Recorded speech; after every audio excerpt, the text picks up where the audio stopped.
What is up, everybody? I'm NoLucksGiven, and today we're going to be taking a look at my 10-piece deck from the starter deck for the Kickstarter of Solforge Fusion, and super excited to crack into this one and see what goodies we have inside, see if we got that Scorchmane dragon, and if it potentially has my haiku on it. I'm very nervous and excited and hopeful for that, but we'll see what happens here. We're going to be starting off with this Arrogant Giant, and I guess we can zoom out a little bit.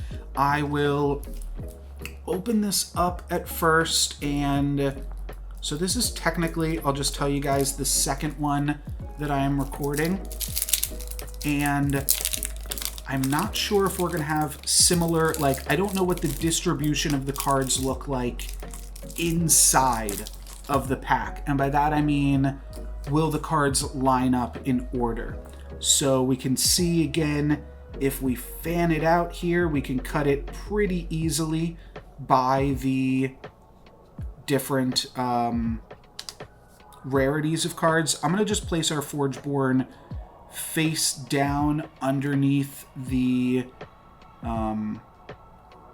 rules card here so that I don't give up any of the juice right now. But then we're going to separate. All right, looks like Arrogant Giant on front, Arrogant Giant on front again, and then another Arrogant Giant on front. So maybe it was just my one deck that had some, would you call those correlation errors? I believe that's what you'd refer to them as. But we're going to see the Arrogant Giant on the front. If let's just go one card deeper. Hibernating Ice Crusher, Hibernating Ice Crusher, and Hibernating Ice Crusher. So the cards are probably in order from here, which is a good thing. I still might want to take them off. Yeah, I think I am, just because that is going to be the easiest way to order them. And the question now becomes, with these deck reviews, do we want to look at the Forgeborn first, or do we want to look at it last in the video? And I think that's going to be an exciting part of it, so maybe I should save it. I'll mix it up probably in these videos to see what you guys like more. And yeah, you can feel free to give me your feedback. But the Forgeborn's interesting because it either really matters or it doesn't matter at all. You might just not even need your Forgeborn because you already have a really good Forgeborn in the deck that you're planning on pairing this one up with. So this does look like it's got some pretty good abilities. Demolish, destroy a creature with decreased health. That's pretty good. If you can manage to deal any damage to something, you'll be able to demolish it. And then we've got Flame Strike, 8 damage to a creature, and Whirlwind. Give a creature +8 and move it to any lane. So a little bit more of an aggressive push at the end game to potentially finish your opponent off, especially if you don't have the Forge and then have the last ability for the turn. I think this is good. We'll see how it plays into some of the other things, if we have any chip damage so that we can easily demolish something. Flame Strike is probably just always going to be powerful, but we'll worry about the rest of that later. So first things first, we're going to take a look at Arrogant Giant, which is number 9. There's only been a few of these guys before. We are zoomed in a little bit too far. Great.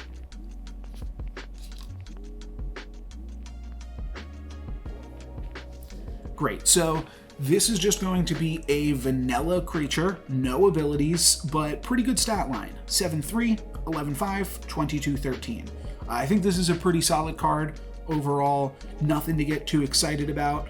But yeah, overall, just pretty good, and will be a good underdrop, but also is a fine card to level, with the 22-13 being a reasonable force in the end game. The only awkward part, of course, is that the level 2 version is going to trade with a lot of level 1 versions, so that is what I'm saying kind of makes it feel a little bit more like an underdrop, but is overall, I think, going to be a pretty sweet card.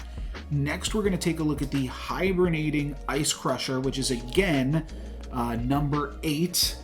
The last one was number 9. So these cards were generated pretty early as well to have such low numbers. You get a little bit of a mix of everything here. But Hibernating Ice Crusher, again, going to be a forged card, and I believe the hibernating aspect is supposed to mean it's not strong in the early game. But either way, it is an aggressive creature with 3/6, 6/8, 17/16. Pretty, again, vanilla creature with aggressive as its only ability. But I think this is good as well. The 17/16 is a real force to be reckoned with.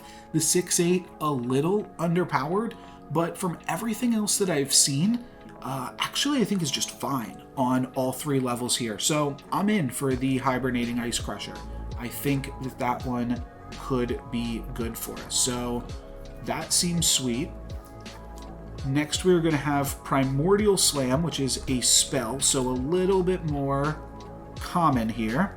Ooh, and I just noticed something cool coming up here. But Primordial Slam, 4 damage to a creature. You may give a warrior +6 attack. This seems pretty good to me. I don't believe... Okay, no, the Arrogant Giant was a warrior, so we'll have to pay attention for more warriors coming up. The Ice Crusher was a dinosaur, though. But this is a fine spell. It impacts 2 lanes, and ultimately I think is a pretty powerful spell if you have the warrior. So we'll see how many warriors we have. That is a tribe that stretches pretty cleanly across all 4 factions. Just random things are warriors, and you don't have to worry too much about that, but we'll see how many warriors are in this deck itself. Next up, we've got Pyromantic Stormling, and this is a 5/3, 9/4, 11/8 with ability, with mobility rather, which is not super powerful stat-wise, but it also has a deploy ability. You may deal 2, 3, and 5 damage to something. So now we're looking at a 7/3, a 12/4, and a 16/8 with mobility. I think that that's pretty good. I think that we can get pretty good uses out of this. The other thing that is pretty cool, well, this isn't that powerful. So we see Stormling is a common card. Pyromantic with the purple outline here is a rare modifier. And this is actually the first copy of this card. So that's going to be something cool for collectors. One thing to note is that you don't have to play with the copy of the card that comes in it, because on the back of your Forgeborn, and I'm not going to show that off right now to spoil it, but on the back of your Forgeborn, that is going to give you the list of all of the cards that are supposed to be in the deck. So you can verify a deck with the name on the bottom, but you can also verify it with the back of the Forgeborn, and this is going to be 1 of 1. So if I happen to find any other Pyromantic Stormlings, I might just put this in that deck because it has that number 1 on it. So just kind of cool for collectors. But there'll be interesting things that people can do with that in the future that'll just be fun for different collecting purposes and stuff. But Pyromantic Stormling, I think, pretty good, actually. I like a lot of the cards that we have seen so far, and this is seeming like a pretty strong deck. Next up, we've got a beast. Okay. This was a bad way to do this, because I'll show you what just happened. So I'm going to be a little bit distracted for a second, because I took the Rimehorn Charger off of the pile, and we've got a Scorchmane Dragon. So that is pretty sweet to be getting the Scorchmane Dragon. However, I can't help but notice this flavor text right here. If we want to compare it, deep below she waits. And I told you guys that this haiku that's on the back of the box here, which is deep below she waits. So we got the box haiku. That is not the one that I wrote. So we did get a Scorchmane Dragon, which is lucky. Unfortunately, this is not my Scorchmane Dragon, but same thing. If I were to run into somebody that has a Scorchmane Dragon with my haiku, maybe I could trade them they could take on this one, have the 9 in their deck. Maybe I'll trade for like a higher number or something, and then I'd get to have a Scorchmane Dragon with my own haiku. Or if I open one up myself, which would be pretty lucky to open up 2, then I'd be able to put that in any of my decks. So cool to get a Scorchmane Dragon. Unfortunately, not my Scorchmane Dragon, but still pretty sweet nonetheless. So yeah, that is the downside of how I am doing this pack opening, is I'm getting a little bit spoiled for the card that is coming up. But for right now, let's just focus our attentions on Rimehorn Charger. And it's a 6/4, 8/5, 11/6 aggressive. Definitely a little bit on the underpowered side, but when cards are underpowered, it's very good if their attack is higher than their health, because then they can still potentially be used as an underdrop a little bit. Yeah, this one isn't going to be super powerful. Let's take a look at what the deploy ability is. If another creature lost health this turn, give your other creatures +2 attack. Okay, well, that's kind of interesting. It definitely works with our level 2 Forgeborn ability, and then also works with Stormling, which has the deploy ability of deal 5 to something, because this is if any other creature lost health this turn. That's yours and your opponent's. Apologies, my neck is bothering me a little bit doing this these videos here, looking down. Maybe there's a better way to set this stuff up in the future, but for right now, this is what we're working with. And then, of course, Primordial Slam, too, will also deal damage to creatures. So that will be a way to give +2 attack to all of your creatures. That actually could be pretty good. And that's going to scale up, of course, to +3 and +4. It definitely doesn't scale that heavily, which is another reason to potentially consider it an underdrop. But could be good. And then another way to deal damage to a creature, we got to get to it here. We got to take a look at Scorchmane Dragon. So this is going to be a sweet one, a very powerful card. Could pair well in like an Aloyan deck, because the first level is just an egg. Scorchmane Dragon is a 0/7 with Defender, then a 7/7 with Mobility 2, and then a 13/13 with Mobility 4.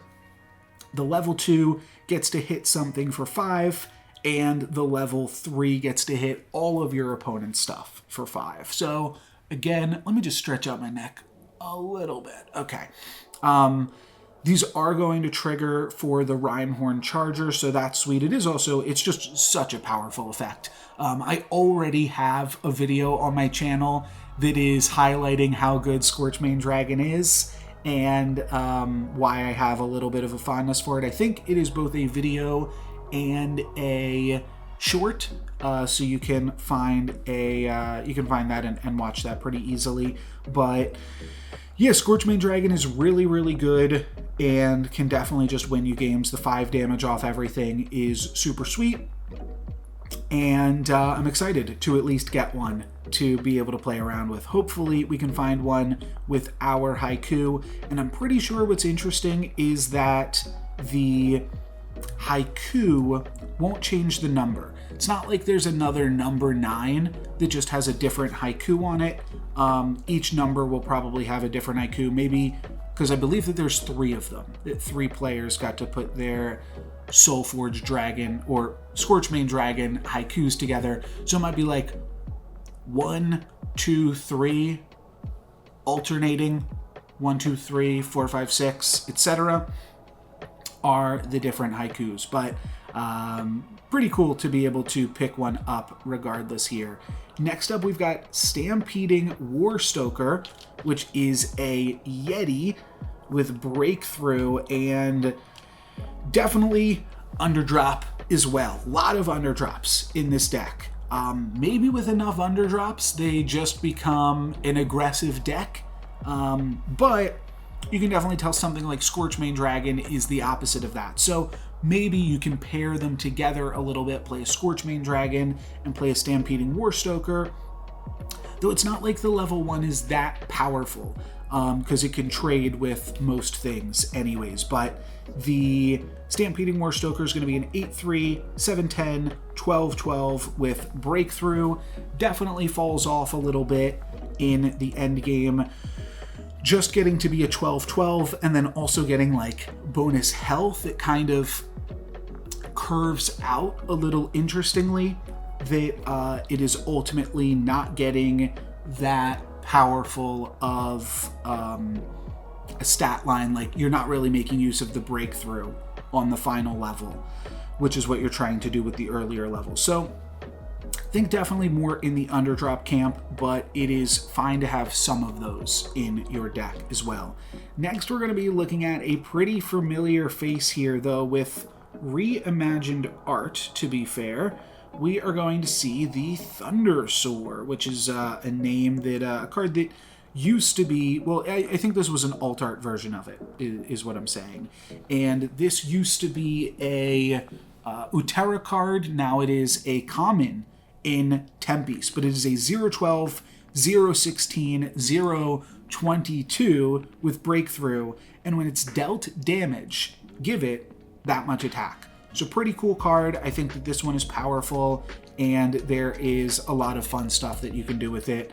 I think it's just a solid card all around. A little bit surprised it's a common, but I guess there's a lot less ways to synergize with it in the Solforge fusion aspect of it all. But I think that's going to be a pretty good card for us. So a pretty strong deck altogether. We still have 2 more cards to go. First, we are going to take a look at Turnabout, which is a spell.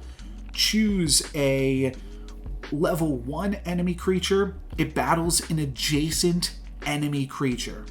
That is really good. Choose an enemy creature. It battles an adjacent enemy creature.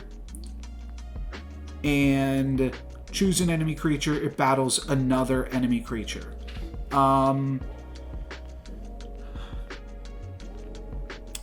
I guess you choose. So one thing that I guess is a little bit interesting is that people can play around Turnabout by not keeping their creatures adjacent to each other. That is interesting. So yeah, you can potentially also make your opponent put their creatures next to each other though too. And it could be just a really, really powerful effect. So I think the Turnabout is a really strong card. It's going to require some setup. One of the other things here is that when you are playing Solforge Fusion, effects like this might become a little bit less powerful, because one of the things that you're going to do as soon as your opponent sits down, you're going to take a look at the spells that they have in their deck, and you can just see, okay, Primordial Slam and Turnabout. I know to play around those things. And you can take a look through their deck, through their discard pile, and see exactly what your opponent has going on in any given game and play around those things accordingly. So that is going to be an interesting thing as far as the competitive Solforge meta develops and stuff. But we have one more card to look at here, a Venerable Colossus. The level 3 does not look strong. Level 2 looks pretty strong, and then, okay, here you go. So again, a little bit of an underdrop, but this is more in the realm of cards that are like this 8/6 is just powerful. So we've got a really powerful early game card that really doesn't scale. It barely gains any health and gains a little bit of attack, but that's also because it starts so strong. So I could definitely see making use of a card like this and having this deck play out a little bit more aggressively. It might pair better with other aggressive decks, but that's also going to be an interesting puzzle to solve, because we can, we've got the Scorchmane Dragon in here too. So there's also some reason to try to make it to the late game. The Scorchmane Dragon can also be an aggressive card. It's got mobility and can just be strong in that capacity. So definitely some interesting stuff to look at for the deck.